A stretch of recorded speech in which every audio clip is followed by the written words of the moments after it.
Hey guys, how you going? This morning, Maria and I want to talk about relationships, and one of the things that we quite often have a skewed idea on is that relationships aren't there to trigger us, that we should have this perfect relationship that's happy all the time, and that's certainly not been our experience. And when we look into this more deeply and do all the research and listen to all the world leading experts and whatever, this is not the case. Relationships are actually there to help us work through our triggers, and when we work through these effectively, we free ourselves.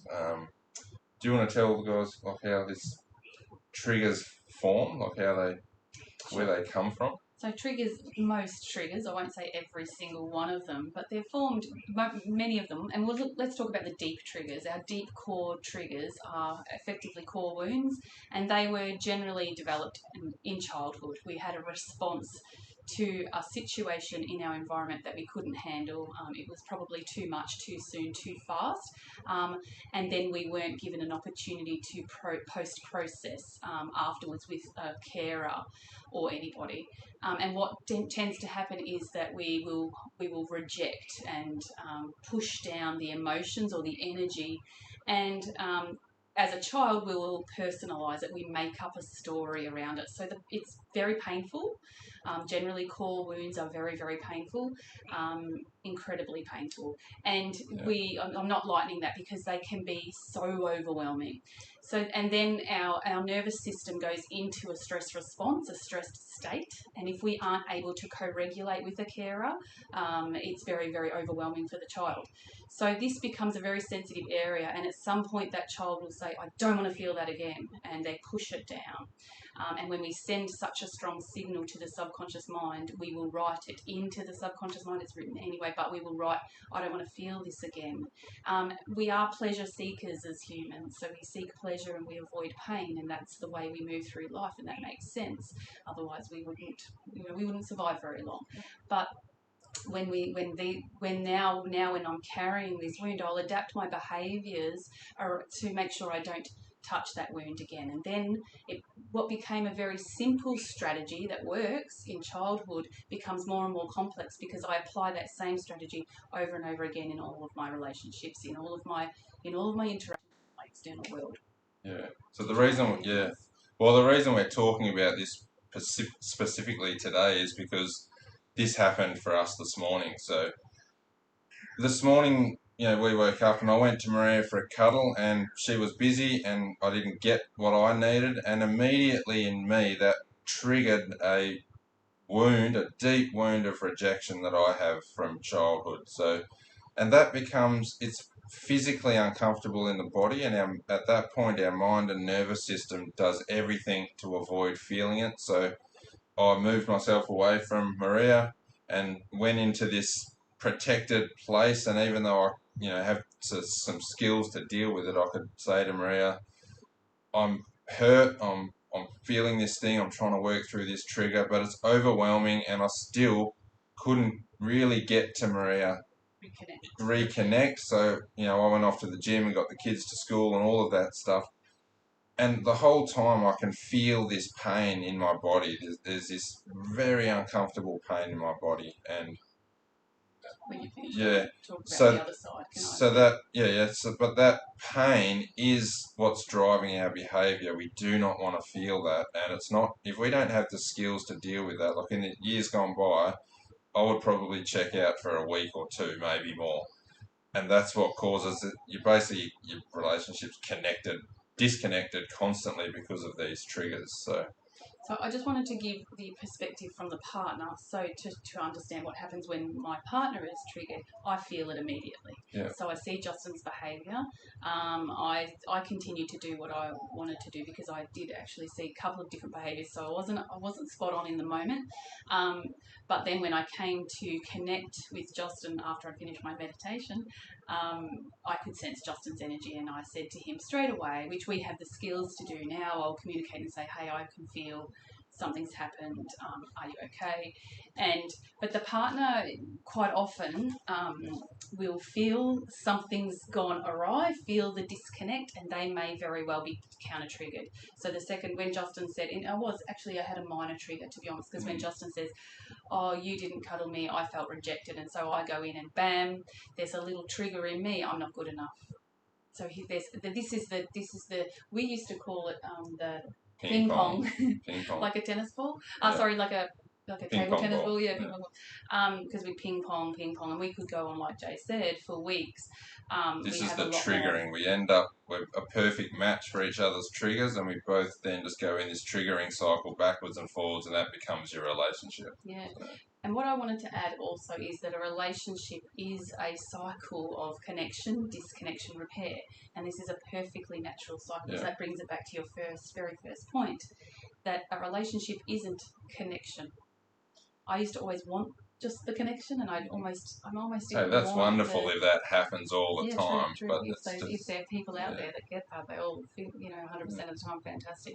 Our relationship is, and I think most relationships, even there's the science has shown even the mother-child relationship or the primary carer to the child relationship is connection, disconnection, repair.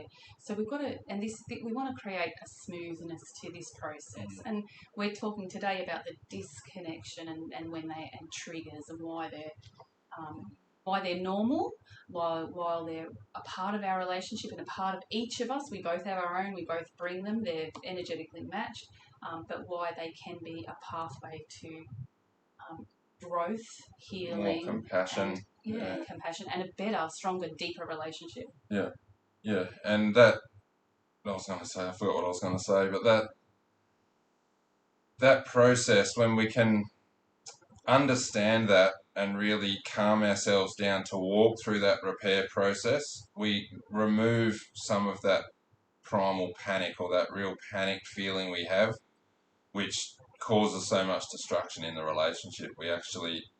We still have these wounds. I don't know if I'll ever get rid of this wound, but you end up incorporating it and it becomes part of you and you walk with it. It's like just part of you that comes with you, and you know how to navigate it, and you know how to communicate it with your partner and move through it. And like Maria said before, it becomes the vehicle for building greater compassion, greater connection, greater intimacy, understanding, because if we don't have issues and problems to work on, we never really grow or seek other skills or other ways of doing things. So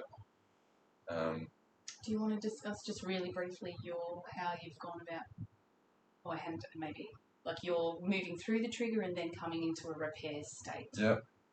So I immediately felt pain when I was triggered and disconnected from Maria, and then it took an hour or two, at the gym and doing my own things to really just sit with that discomfort and say, this is mine. This has got nothing to do with Maria. Maria's an adult. She can do what she likes. She doesn't owe me anything. But the process for me was, that hurts. I can still go to Maria and say, look, I've been triggered with this thing, and after some time I could feel it's rejection. I feel rejected by you. So I can say, this feels like rejection and that hurts. And all I wanted was a cuddle, and I could have asked in a different way. I could have said, hey, look, because I didn't ask, I just sort of moved towards Maria. I could have said, hey, honey, can I have a quick cuddle? I know you're busy, but can I start my day with a cuddle or some connection, and then I'll be right to go. But so the process for me is, hey, I didn't communicate properly what I wanted. I told a story about it, that it was Maria rejecting me, which is not true. And it took me some time to sit with that pain and to own that pain and to feel that pain before I could come to Maria and actually talk to Maria, in a way that wasn't accusatory or blaming.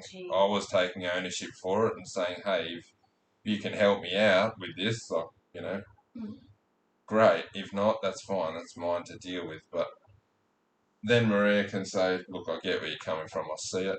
I'll say what I'll say. Yeah. So the repair process then is the way in which Justin comes back to the relationship and starts to communicate, and myself being open.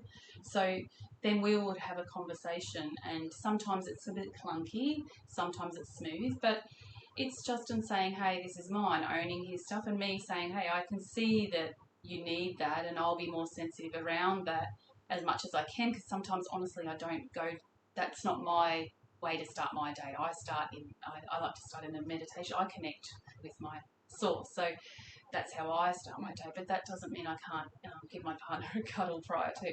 So then we would have a bit of a discussion about that and come into more alignment and sensitivity and compassion, and then hopefully repair and come into a state where we, again, our nervous system is calmed down. So Justin's response is calming, mine is as well. We're safe, emotionally safe, regulated, and we co-regulate again, and we're repaired and again in connection. So that's what it sort of looks like in action. Yeah, and I think you and can. that's practice to get there too. Oh, It's taken absolutely. us a long time to get there, but it's just practice with your partner. Yeah, and I think you can see that the underlying thing that we both wanted was connection, and yet it can go so pear-shaped. We can actually disconnect in the process of trying to connect. So I think too, the underlying key to repairing is owning your own part of the equation. I have to be able to own myself that I'm not responsible for Justin's reactions, and he has to own his own reactions. And I think that's been such a key for us, because that's the key for, to break codependency, to break enmeshment, which we have definitely had in our history. yeah. So I think that self-responsibility. Just to own that pain within you, because that, for me, that pain was within me, and all of my actions pulling away, all of that was in an attempt not to feel that pain, but we have to own that pain ourselves. Because unless you own it, you cannot accept and release it. Yeah. If you are pushing it away, we think we're getting rid of it because we're putting it onto somebody else, or we're dumping it somewhere here or there in our life, but you are not releasing it. You must own it first prior to release. Yeah. So we'll leave it there. It's just a short video today, but hopefully that gives you some help and a different perspective on how to work through these triggers, and that relationships are not about not being triggered. It's about learning the skills to understand what's going on within you so you can take ownership for it and then communicate with your partner in an effective manner. To repair. All Thanks, right, guys. everyone. See ya. Take care.